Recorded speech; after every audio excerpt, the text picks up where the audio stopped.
It is a great privilege, graduates, to address you on your day, a day marking one of the most important accomplishments of your life to date. This is a magical place, a place where the dynamics of positive and negative seem to exist in extremes. I remember walking across this yard on what seemed to be a random day, my head down, lost in my own world of issues, like many of you do daily. I'm almost at the center of the yard. I raised my head and Muhammad Ali was walking towards me. Time seemed to slow down as his eyes locked on mine and opened wide. He's raised his fist into a quintessential guard. I was game to play along with him, to act as if I was a worthy opponent. What an honor to be challenged by the GOAT, the greatest of all time, for a brief moment. His face was as serious as if I were Frazier in the Thriller in Manila. His movements were flashes of a past greater than I can imagine. His security let the joke play along for a second before they ushered him away. And I walked away floating like a butterfly. I walked away amused at him, amused at myself, amused at life for this moment that almost no one would ever believe. I walked away light, ready to take on the world. That is the magic of this place. Almost anything can happen here. Ain't you?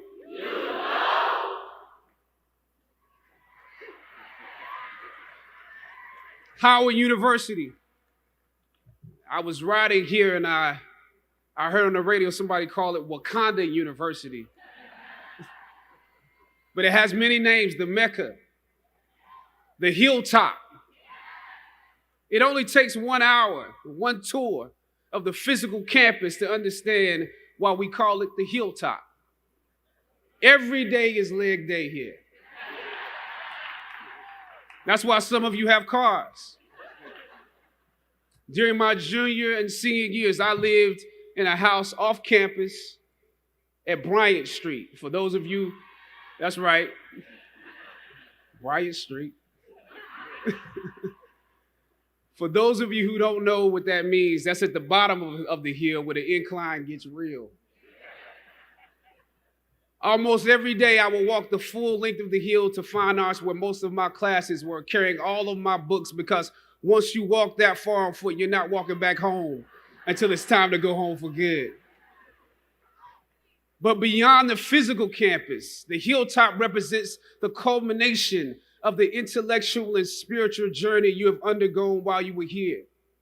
You have been climbing this academic slope for at least 3 or 4 years, for some of you, maybe even a little bit more. Throughout ancient times, institutions of learning have been built on top of hills to convey that great struggle is required to achieve degrees of enlightenment. Each of you had your own unique difficulties with the hill. For some of you, the challenge was actually academics. When you hear the words magna cum laude, you know that's not you. That's not you. You worked hard, you did your best, but you didn't make A's or B's, sometimes C's. You never made the dean's list, but that's okay. You're here on top of the hill.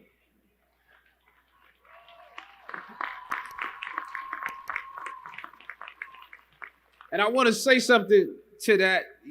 You know, sometimes your grades don't give a real indication of what your greatness might be. So it really is okay. For others, it was financial. You and your family struggled to make ends meet every semester of your matriculation. You had to stand in one line to get to another line, to get to another line for somebody that might help you.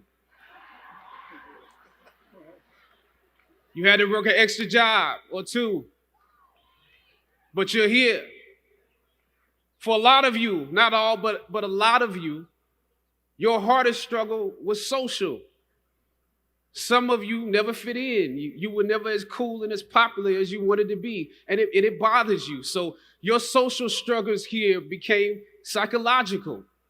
Even though you made it up the hill, you carry the baggage of rejection with you, but you're here. Or some of you went through something traumatic. You made it to the top of the hill, but not without scars and bruises. Some of you fit in too much. You were on the yard rapping on your frat block when you were supposed to be in class. Or you got caught up in the DC party life. I know how that is. I mean, we're right here in the midst of the city. Sometimes you forgot you were in school. You probably could have graduated with honors, but instead you are getting an oh yeah degree today. Oh yeah, I have class. Oh yeah, I have that paper due. Oh yeah, I have a final. You were literally too cool for school. You waited until the last minute to do your best work, and it's a wonder that you made it up the hill at all because you carry the baggage of too much acceptance. Most of you graduating here today struggled against one or more of the impediments or obstacles I've mentioned in order to reach this hilltop. When completing a long climb, one first experiences dizziness, disorientation, and shortness of breath due to the high altitude. But once you become accustomed to the climb, your mind opens up to the tranquility of the triumph. Oftentimes, the mind is flooded with realizations that were for some reason harder to come to when you were at a lower elevation. At this moment, most of you need some realizations because right now you have some big decisions to make. Right now, I urge you, in your breath, in your eyes, in your consciousness, invest in the importance of this moment and cherish it. I know some of you might have partied last night. You should celebrate, but this moment is also part of that celebration. So savor the taste of your triumphs today. Don't just swallow the moment whole without digesting what has actually happened here. Look down over what you conquered and appreciate what God has brought you through.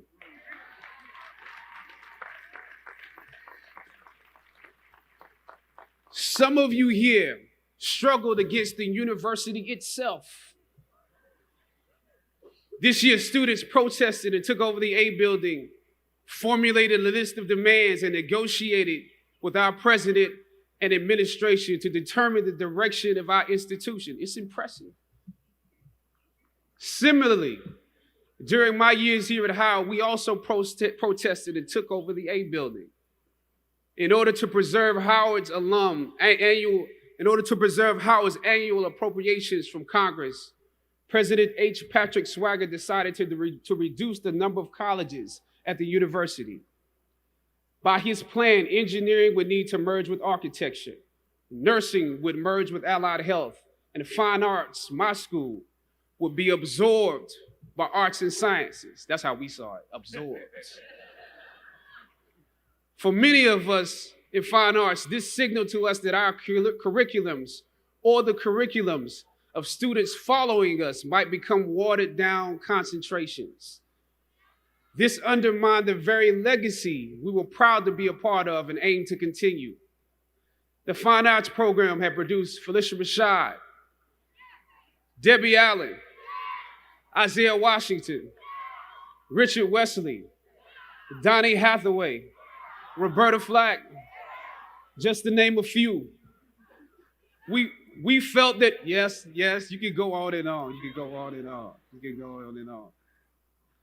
We felt that we could compete with students from Juilliard, NYU, and Cal Arts as long as we continued to have a concentrated dosage that rivaled a conservatory experience. But without it,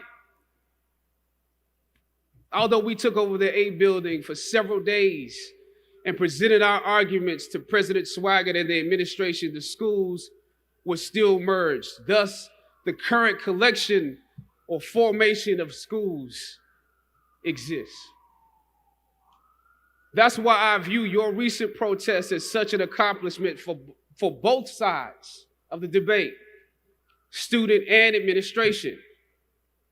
I didn't come here to take sides.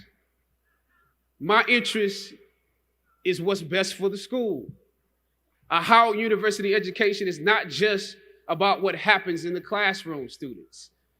In some ways, what you were able to do exemplifies some of the skills you learned in the classroom. It takes the education out of the realm of theory and into utility and practice. Obviously, your organization skills were unprecedented. I'm told that you organized shifts so that you could at least continue some of your classes. We missed all our classes. we were in the A building. And I'm told that through donations, there was always an ample helping of food. I probably ate a slice of pizza during the entirety of our 3-day protest. So your organization and planning was impeccable. You received the majority of your demands, making a significant impact on those who came after you. As is often the case, those that follow most often enjoy the results of the progress you gain. You love the university enough to struggle with it. Now, I have to ask you that you have to continue to do that. Even now that you received your demands, even if you're walking today, you have to continue to do that. Everything that you fought for was not for yourself. It was for those that come after.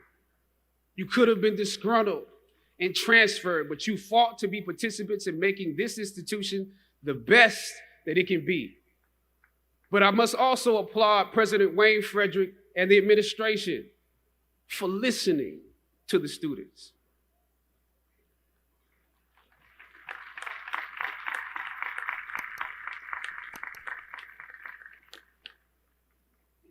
Your freedom of speech was exercised in a way where you can contribute to this place. It also shows that you can contribute to the democracy. The administration and the campus police at the time when I was protesting was not nearly as open-minded as this current one. I know this was a difficult time, but because of both of you, I believe Howard is a few steps closer to the actualization of its potential, the potential that many of us have dreamed for it.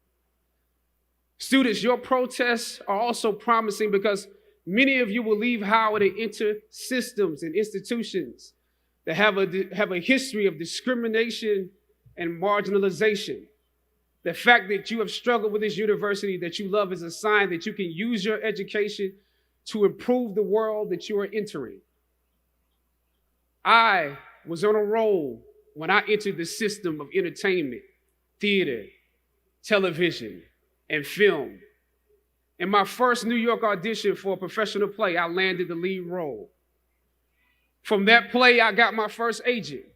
From that agent, I got an on-screen audition. It was a soap opera. It wasn't Third Watch. It was a soap opera on a major network. I scored that role too. I felt like Mike Tyson when he first came on the scene, knocking out opponents in the first round. With this soap opera gig, I was already promised to make six figures, more money than I had ever seen. I was feeling myself. But once I got the first script, and with soap operas, you very often get the script the night before and you shoot the whole episode in one day with little to no time to prepare. Once I saw the role I was playing, I found myself conflicted. The role wasn't necessarily stereotypical. A young man in his formative years with a violent streak pulled into the allure of gang involvement. That's somebody's real story. Never judge the characters you play. That's what we were always taught. That's the first rule of acting. And any role play, honestly, can be empowering. But I was conflicted because this role seemed to be wrapped up in assumptions about us as Black folk. The writing failed to search for specificity. Plus, there was barely a glimpse of positivity or talent in the character, barely a glimpse of hope. I would have to make something out of nothing. I was conflicted. Howard had instilled in me a certain amount of pride, and for my taste, this role didn't live up to those standards. It was just my luck that after filming the first 2 episodes, execs of the show called me into their offices and told me how happy they were with my performance. They wanted me to be around for a long time. They said, if there was anything that I needed, just let them know. That was my opening. I decided to ask them some simple questions about the background of my character, questions that I felt were pertinent to the plot. Question number 1, where's my father?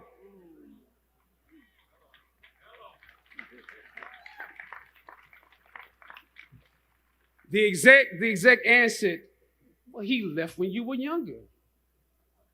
Of course. Okay. Question number 2. In this script, it alluded to my mother not being equipped to operate as a good parent. So why exactly would my little brother and I have to go into foster care? Matter of factly, he answered, well, of course, she's on heroin. That could be real, I guess. But I didn't want to assume that's what it was. If we're around here assuming that the black characters in the show are criminals on drugs and deadbeat parents, then that would probably be stereotypical, wouldn't it? That word stereotypical lingered. One of the execs pulled out my resume and began studying it. The other exec wore a smile, trying to live up to what they had promised me only a few moments before. If there's anything you need, just let us know. She said, as you have seen, things move really fast around here. But we are more than happy to connect you with the writers if you have suggestions. Yeah, I said, that would be great. I said, because I'm just trying to do my homework on this. I didn't know if you guys had decided on all the facts, but maybe there's some things we could come up with, some talent or gift that we could build. Maybe he's really good at math or something. He has to be active. I'm doing my best not to play this character like a victim. So you went to Howard University, huh? The exec holding my resume interrupted, peeking over the pages. Yes, I said proudly. He slid my resume back in his desk and said, thank you for your concerns. We'll be watching you. I left the office. I shot the episode I had come in to shoot on that day. Probably the best one I did out of the 3 because I got what was bothering me off my chest. I was let go from that job on the next day. A phone call from my agent. They decided to go another way. The questions that I asked set the producers on guard and perhaps paved the way for a less stereotypical portrayal for the black actor that stepped into the role after me.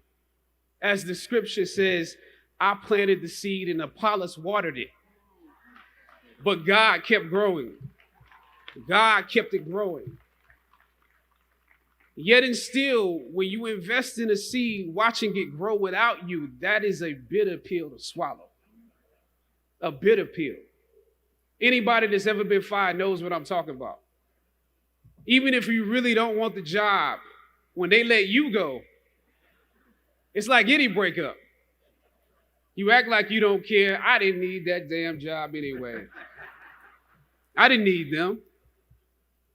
But when you have those moments alone, you start to wonder if there was a better way to handle it. And if you could have handled it better, maybe you could help your family. And then before you know it, you're broke. And you find yourself scraping together change just so you can ride the subway so that you can get the next job. And maybe if you could book something else, that would eclipse the feeling of doubt that's building. But it seems like you can't pay them to hire you now. My agents at the time told me it might be a while before I got a job acting on screen again. Well, that was fine because I never wanted to act in the first place. And I definitely didn't want to be caught dead going after a fake Hollywood pipe dream. I'm more of a writer-director anyway, so forget their stories. I can tell my own stories. But am I actually blackballed? We're hesitant about sending you out to some people right now because there is a stigma that you're difficult. As conflicted as I was before I lost the job, as adamant as I was about the need to speak truth to power, I found myself even more conflicted afterwards. I stand here today knowing that my Howard University education prepared me to play Jackie Robinson, James Brown, Thurgood Marshall, and T'Challa. But what do you do when the principles and standards that were instilled in you here at Howard close the doors in front of you? Sometimes you need to get knocked down before you can really figure out what your fight is and how you need to fight it. At some point, my mind reverted back to my experiences here, to the professors that challenged me and struggled against me. Professor Roberts Williams, Doc Singleton, George Epting, to name a few, the ones that would fail you out of the goodness of their hearts.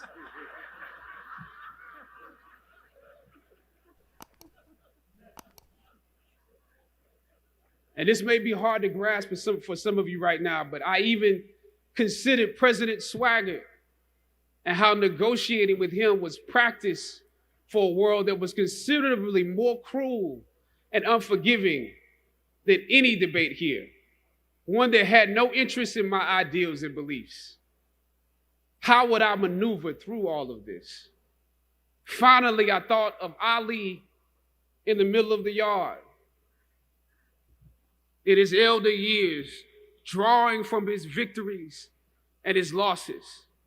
At that moment, I realized something new about the greatness of Ali and how he carried his crown. I realized that he was transferring something to me on that day. He was transferring the spirit of the fighter in me. He was transferring the spirit of the fighter to me. He was transferring the spirit of the fighter to me. Sometimes you need to feel the pain and sting of defeat to activate the real passion and purpose that God predestined inside of you. God says in Jeremiah, I know the plans I have for you. Plans to prosper you and not to harm you. Plans to give you hope and a future. Graduating class, hear me well on this day. When you have reached the hilltop and you are deciding on next jobs, next steps, careers, further education, you would rather find purpose than a job or a career. Purpose crosses disciplines. Purpose is an essential element of you. It is the reason you are on the planet at this particular time in history. Your very existence is wrapped up in the things you are here to fulfill. Whatever you choose for a career path, remember the struggles along the way are only meant to shape you for your purpose. When I dare to challenge the system that would relegate us to victims and stereotypes with no clear historical backgrounds, no hopes or talents, when I questioned that method of portrayal, a different path opened up for me. The path to my destiny. When God has something for you, it doesn't matter who stands against it.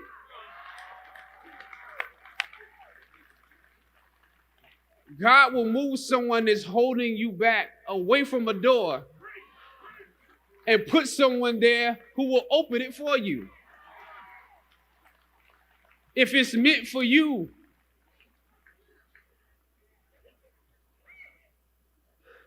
I don't know what your future is, but if you're willing to take the harder way, the more complicated one, the one with more failures at first than successes, the one that has ultimately proven to have more meaning, more victory, more glory, then you will not regret it. Now, this is your time.